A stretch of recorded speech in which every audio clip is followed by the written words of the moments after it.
Hello and welcome. My name is GuruPathik, and today I'm going to be talking about the basics of how to play QoP. I love this hero. I think this hero is extremely fun to play.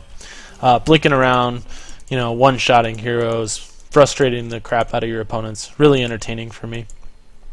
And she's got a lot of high skill and high execution with her abilities that make her a lot of fun for me. So another reason I kind of wanted to talk about QoP is that she's good in a lot of different positions, basically positions 1 through 4. She's really good in 6.85 against aggro lanes in the safe lane because she's very difficult to kill because of her blink, and she fights very well with Shadow Strike and Scream early on. So she's very good one position this patch.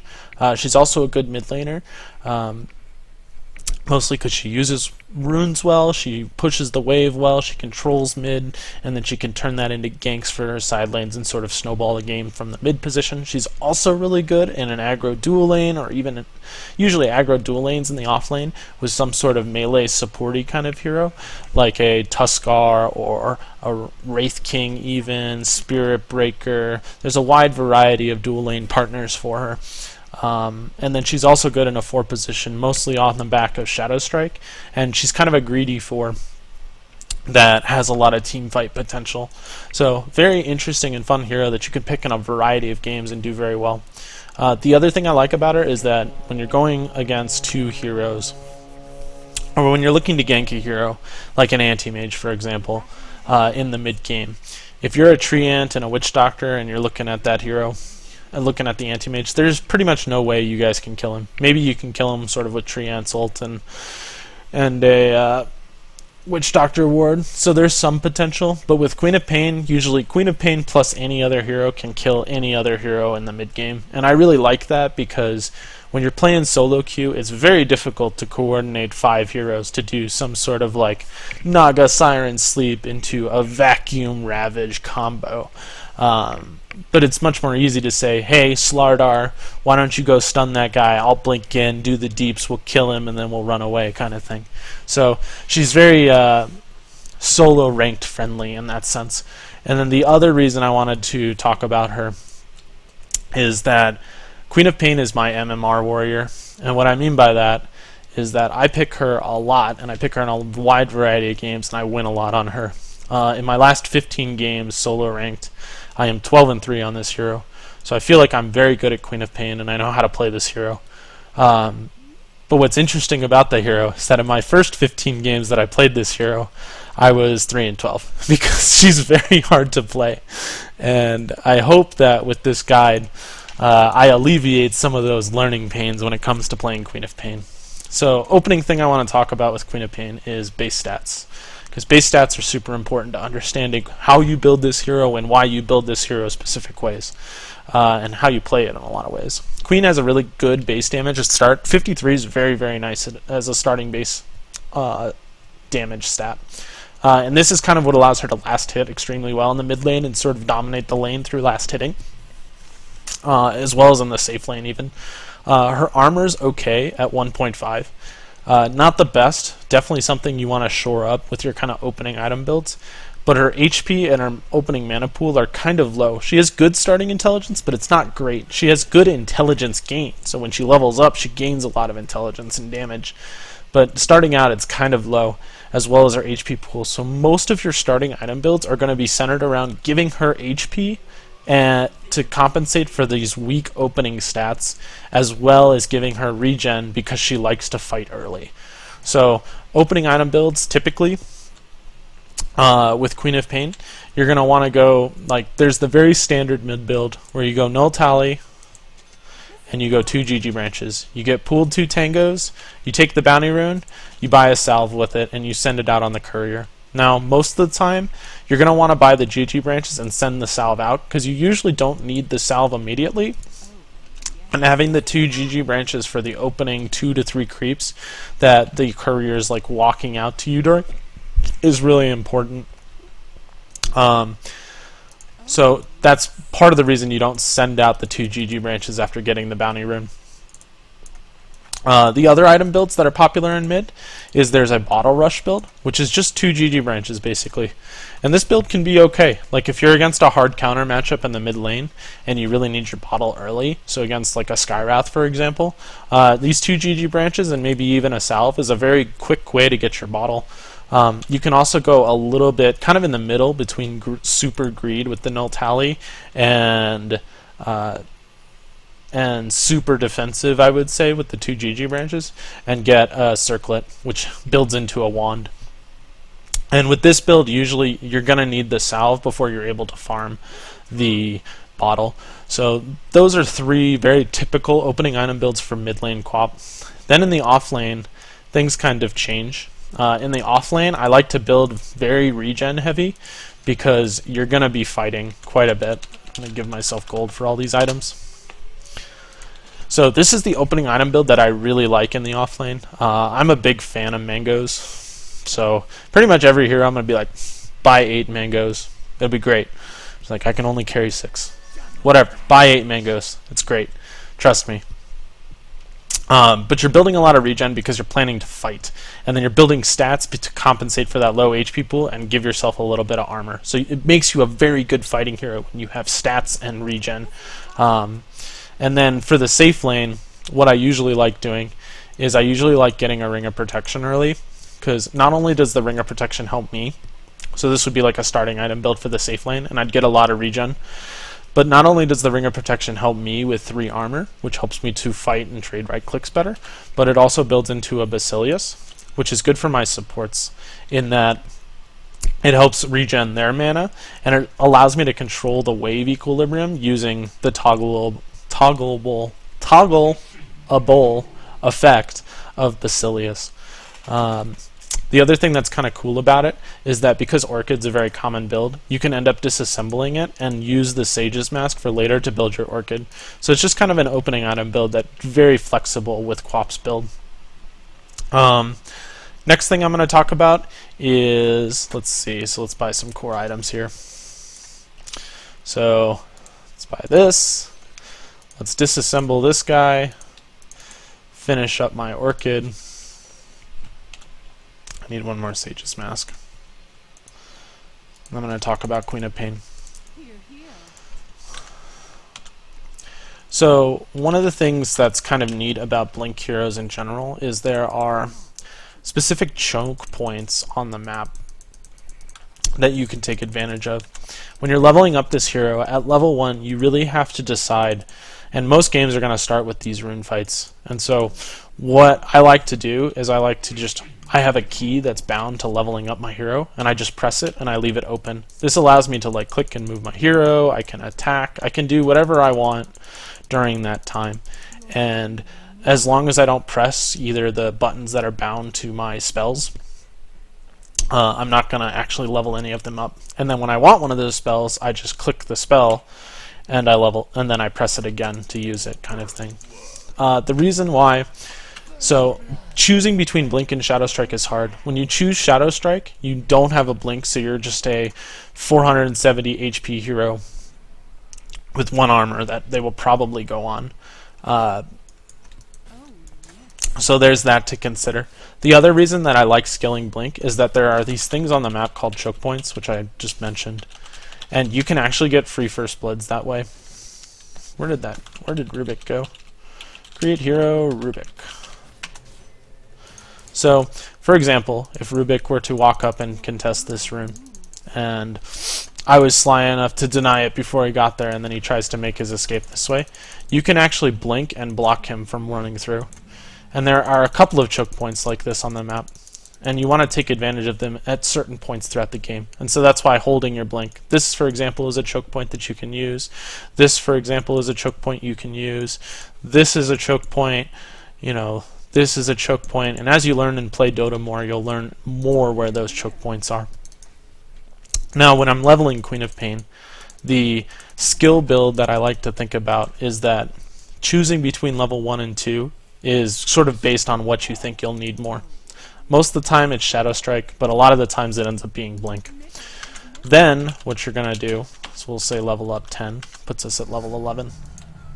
Then what you're going to want to do is at level 2, you're going to want 1 point in Shadow Strike usually and 1 point in Blink. Sometimes you forego putting points in Shadow Strike, and that would be against heroes that you just don't even want to Shadow Strike, like Viper, for example. Viper's Corrosive Skin actually deals more damage to you than your Shadow Strike does to him. So don't ever Shadow Strike a Viper. Some good advice. And then at level 3, you have your next choice. And that's between, do I put another point in Shadow Strike to help me with the laning phase, or do I put another point into, or do I put my first point into Scream? And when you're making this decision at level 3, you kind of have to take a big picture look at the game, because this decision does not affect you immediately, like it does if you take Shadow Strike and it helps you lane. But it's going to affect you a lot in the like 15 to 20 minute window when you basically have 1 less point in your Blink, and the cooldown on Blink gets reduced quite a bit, 3 seconds for every time that you level it. So if you choose to go 2 points in Shadow Strike, know that it might affect you in the mid game, and you might die because you have a longer Blink cooldown than you thought. So keep that in mind. Most games it's 1 point in Shadow Strike. If I'm mid and I have a hero that I can Shadow Strike against pretty well, I like going 2, especially because you're usually going to get the levels, but in the offlane it's usually 1 point. 3 points is usually too much. The upgrade gives you about 75 extra damage, so it's pretty typical of most upgrades. But you're locked in after level 3 to how you're going to build your hero most of the time. And the order you're going to build it is usually you're going to max Scream, you're going to take your ultimate at 6, and then you're going to max Scream, and then you're going to put the rest of your points into Blink, and then get your ulti at 11. So this is a very standard build. At level 11, for example, if I had taken 2 points into Shadow Strike, I would have a 3-second longer cooldown on Blink. Just something to consider. Now, this is another thing that I want to talk about with Queen, and this is how to use her spells most efficiently. Now, if we're talking about these spells, so if and this is something I'm pulling from the Dota 2 wiki.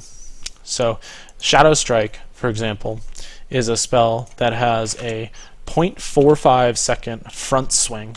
What I mean by that is it takes 0.45 seconds to cast the spell, and then a 0.67 backswing. And a backswing is just something the hero does. So for example, if I were to Shadow Strike this creep, the twirl beforehand and then the twirl after. The twirl beforehand is the front swing, and if I cancel that, the spell will not go off. But if I cancel the backswing, then it doesn't matter. Like the spell's already gone off. It's something that you actually want to learn to do to be more efficient in how you play. Then we're going to look at Blink. Blink has like a pretty long cast time. It's 0.33 seconds. I mean, it's faster than the rest of Queen's spells, but oftentimes when you need to blink, in that you're going to die if you don't blink properly. And then the backswing is very negligible, 0.07 seconds for Blink. Then for Scream, Scream is actually instant, so it has no cast time, no front swing, so it's 0, and then the backswing on Scream is 0.67. And then for the ultimate, the front swing is actually the same as Shadow Strike, so it's 0.45, and then the backswing is also very long at, hold on a sec, I gotta scroll down, at 0.9 seconds. So what does this all mean? What do all these numbers mean? Basically, Quap has really long cast times on Shadow Strike and her ulti, and has really long backswings on all of her spells except for Blink. And so what you want to be doing is you want to be canceling those backswings with animations. So typically what you'll do is when you're blinking in on a target, right? So for example, when I do not have an Orchid, this changes when I have an Orchid, I'm going to want to blink, Scream instantly, auto attack, and then in between the first and second auto attacks, I'm going to want to Shadow Strike. Why? Because I'm using my hero most efficiently, right? I'm using the cooldown between auto attacks, because Queen has a pretty long time between auto attacks. Like if you look, her auto attack, she basically attacks once a second. So you're going to auto attack, and then in that downtime, you're going to use your spells. So use your spells during that time, and then cancel the backswing by starting your next auto attack. So when you do not have Orchid, the combo, the way you should use your spells is you should blink, Scream instantly, auto attack. So you auto attack, you cancel your backswing on your Scream to auto attack. then you Shadow Strike between the first and second auto attack, then you auto attack again, then you ultimate, and then your third auto attack. Now, why does this matter? Queen hits really hard, and getting these auto attacks in can often be the difference between getting kills. For example, you hit for 88 damage. If you just blink in and sort of use all of your spells, then you're missing out on 180 damage after reduction. That's a big difference and can often be the difference between getting a kill or not. So let's try it.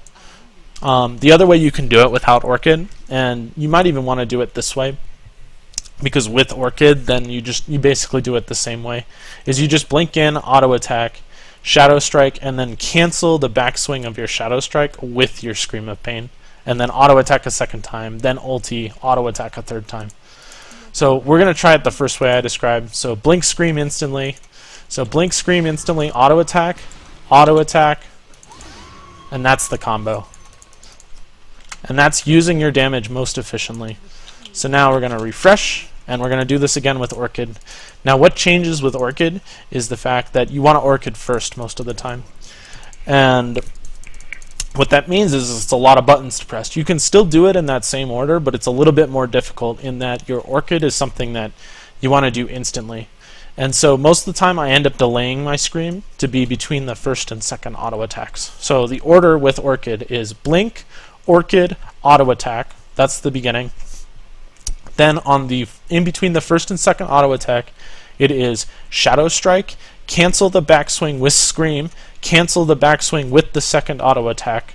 Then between the second and third auto attack, ulti, cancel the backswing on ult with the third auto attack. And that's how you do it. So for this target, for example, we're going to try on this big creep. So I'm going to get into vision. Your blink will probably be from a bigger range, but I just want to be able to see him beforehand. So it's blink, Orchid, auto attack, Shadow Strike, Scream, auto attack, ulti, auto attack. I messed it up. Let's try again. I'm going to kill these guys, and then I'm going to try again on these guys. This combo is really hard, and honestly, like, you should just open up a match sometime and just practice it, because it's going to take you some time to get it right. And even someone like me who plays QoP all the time, I still mess it up because it's very difficult. So blink, Orchid, auto attack, Scream, cancel, Scream, ulti, bam. My words weren't right, but what you saw was right, and that's what's important.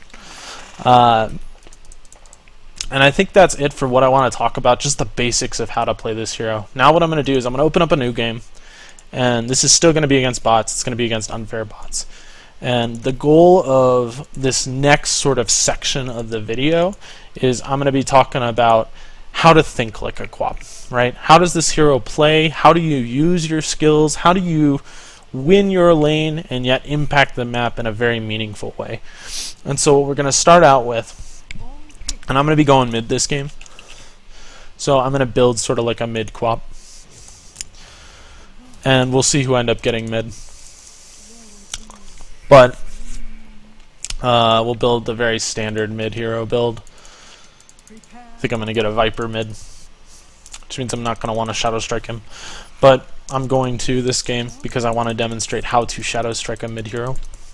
So something interesting that I didn't talk about with Shadow Strike early on is actually the cast range. And I didn't talk about this, but Queen of Pain's attack range is not the same as her cast range on Shadow Strike, and so you're going to want to Shadow Strike in a very specific way to make sure that your Shadow Strike hits.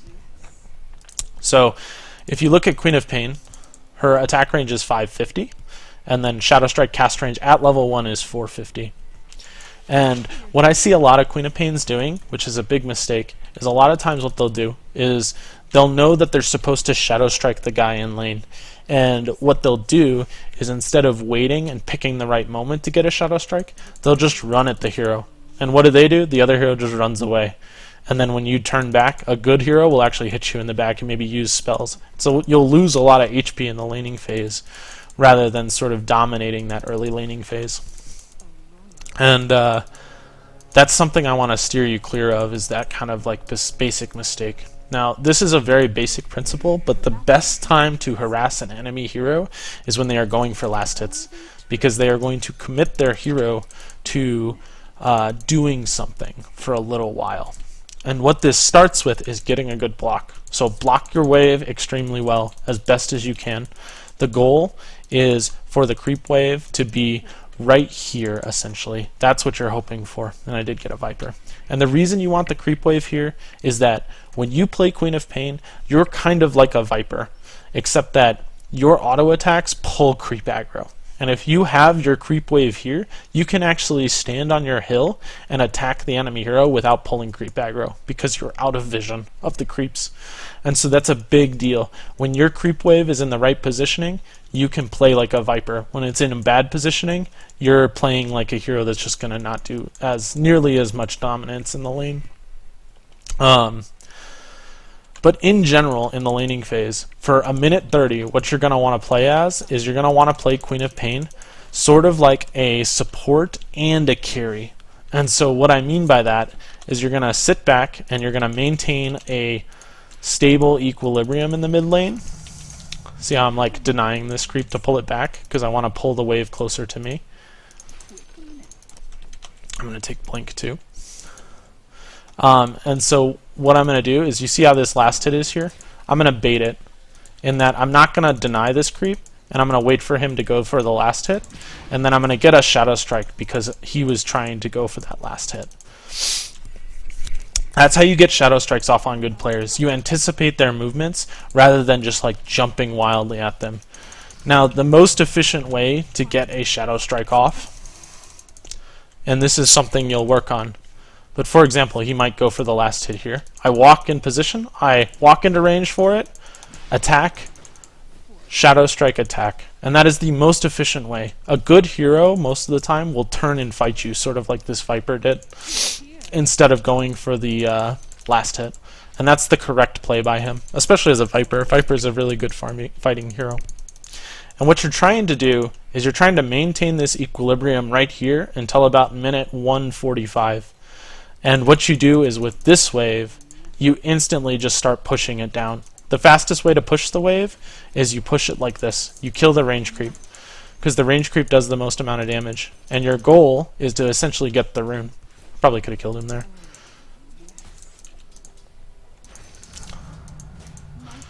And so for a minute 30, you play it very much like a safe lane, where you are the zoning support and you are the farming carry at the same time. Should get my bottle sent out. And then at 1:30, you push the wave to sort of go get the rune. And I think bottle's a pretty acceptable build, even on safe laners, because I think bottle's pretty core for Quap, so I would almost always elect to get it, just because she needs some form of regen, and she likes to use her spells early on. And so that's kind of the mid game. That's kind of like your laning phase, right? You dominate them in lane by shadow striking when they go for last hits, and you just farm. And that's all you're kind of doing. And what you're hoping for is you're hoping to get some kills. And hopefully what will happen is, if you play aggressively enough, they'll actually just back off of the lane and they won't contest you anymore. And then it's kind of like a free farm lane for you.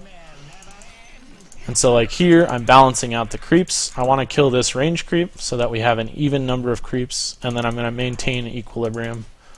Here I drag the creep wave up because I want to maintain that equilibrium. And now I have ideal creep positioning that I can take advantage of. He's going for a last hit, auto attack. I didn't get in range for Shadow Strike, another auto attack. And that's the basics of the laning phase. So here, just sit and farm. And now, in terms of opening item builds, I'm going to give myself some gold for this, because I just want to accelerate what's happening. But in general, the item build that you're going to work towards is you're going to work towards treads. And I don't usually...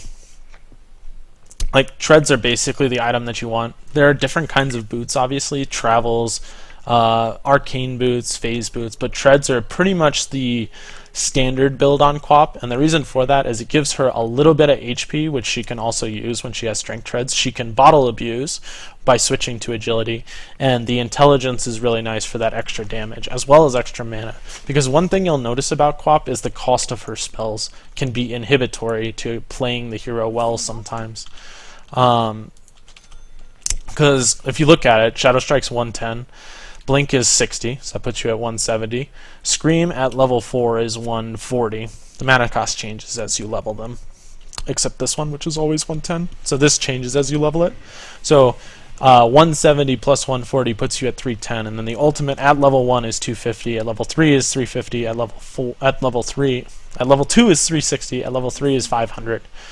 And so what that means is if you do not have a mana item, you can't actually cast all of your spells when you hit level 6. So this, for example, if I have no mana items, 110, 170 plus 120, so in this case, which would be 290 plus 250 would put me at 440. And my mana pool is just big enough if I'm at full mana. But most of the time you're not going to be at full mana. So build mana items and then switch to intelligence treads. And after you finish your treads, you usually have enough mana to cast all of your spells. And so what the item I like to pick up next is a TP scroll. Because the way you play Quap is you play her as a lane dominator. And you sit in the lane and you farm. Right? You are stronger with items. So you do not want to be spending your time running around and ganking. Granted, if you get a really nice rune, like for example, if I get this haste rune and I see this top lane and I see a really low Wraith King, yeah, that's fine. Go for that kill. But in general, Quap wants to be using the early mid game to be farming mid. And the reason for that is you want to get your Orchid online as fast as possible. So boom. Didn't walk into range. It's really tricky, but you have to get used to walking in closer than you're used to get your Shadow Strike off. Because if you auto attack from max range, you're gonna be unhappy. Viper is like a very hard matchup for Quap in the mid lane, and a lot of times when you play against Viper, you just kind of let him do what he wants. But in general with Quap, you're gonna be sitting in the lane and you're gonna be farming, and then what you're gonna do is you're gonna wait for people to dive, because Quap is one of the best counter gankers in the game. Like, she can TP to a lane, so she can TP to here, and then instantly blink 1200 range and be on top of these heroes. So if these heroes are diving, for example, they're diving this tower right here, you can TP in, use all your spells, blink away. Right? You can get tons of kills, and that's how you basically get ahead on Quap. Is you sit in your lane, you farm, you keep an eye on the top lane, you keep an eye on the bottom lane. If things are going down, you TP and get kills. And that's pretty much how you play her in the mid game. And that's why I think like TP scrolls, like everyone always says, always carry a TP scroll, but heroes use them differently. And ideally what will happen is, like, if there's a big fight top here, for example, you just TP in and instantly you're there. Right? It's like almost free kills. He was just a little bit too high on HP.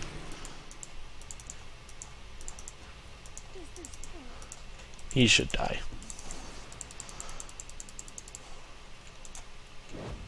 Oh, he walked straight. I thought he walked up into the trees. Doesn't matter, end up catching him. And then you kind of rotate back to mid by picking up the rune. So like the ideal time to TP out and gank another lane would be like 7:30 theoretically. So that was like a pretty perfect time, because you get the kill, then you walk back, you take the rune. Viper was a jerk and took it. And so what you're working towards, the most ideal item on Quap is Orchid, which costs 4,000 gold essentially. It's a little bit cheaper than that. And the reason it's the most ideal item on Quap is that all Quap needs to get solo kills is just a little bit of extra burst damage, right? No, the other item you can get to get a little extra burst damage, and this is a very common item on Quap, is just Dagon, right? The advantage of Orchid is that it has a silence as well, so it allows you to kill targets that you wouldn't be able to kill with Dagon that you would be able to kill with Orchid.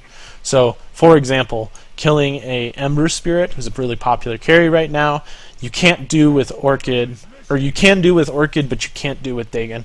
But if they have like a safe laner who's a little bit more immobile, for example, like we'll say they have like a Spectre safe lane, then Dagon might actually be the item over it.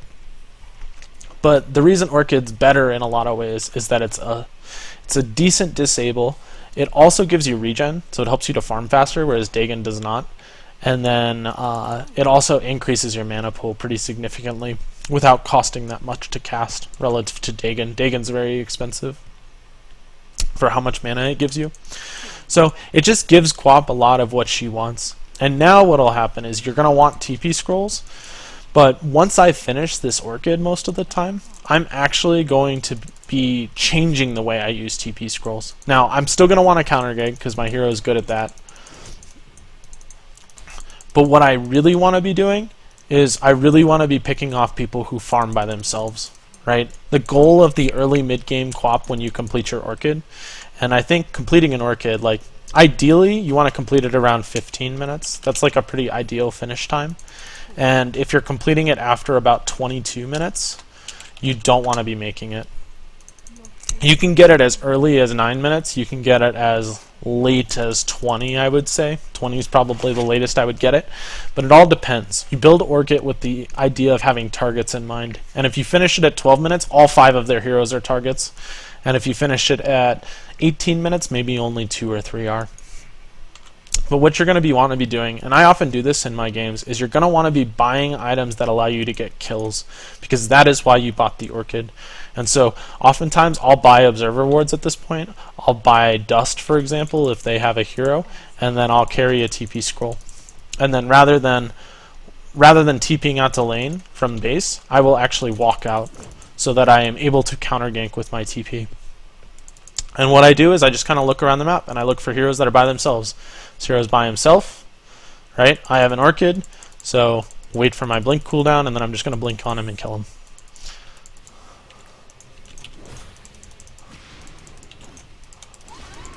Oh, Tide showed up. I kind of gave away my positioning, but that's the idea. And then with your wards, you can ask your supports to do this as well. You don't necessarily have to be the one buying your wards if you want to work towards your next item. You're going to want aggressive wards throughout their jungle. This is a pretty common ward. This is a pretty common ward. This is a pretty common ward. This, like, is not the word you're looking for. You want to see people farming because it makes it easier to blink and Orchid them.